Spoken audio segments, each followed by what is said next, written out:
আমাদের অনেক পুরনো গাছ ছিল এটা, কৃষ্ণচূড়া গাছ, ঝড়ে ভেঙে পড়েছে।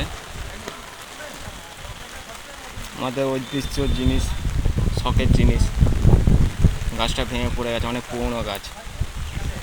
আমাদের পূর্ব অটো স্ট্যান্ডের পাশেই গাছটা ছিল। সবাই অটো ছেলেরা এখানে গাছতলায় বসতো রোদ্দুরের সময়, অক্সিজেন পেত। গাছটা ভেঙে পড়ে গেছে।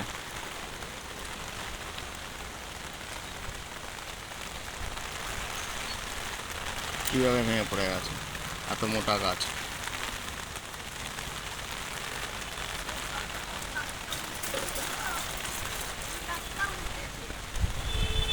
এই যে অটো স্ট্যান্ড, শিব মন্দির রয়েছে। এটা হচ্ছে ভদ্রেশ্বর পূর্ব অটো স্ট্যান্ড।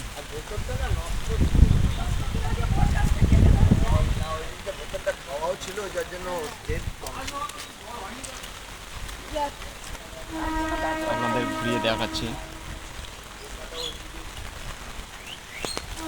গাছটা পুকুরের মধ্যেই পড়েছে।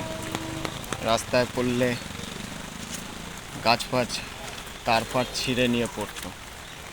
এদিকে তাহলে লোকেদের লাইট পাওয়া মুশকিল ছিল পূর্ব অটো স্ট্যান্ডের থেকে।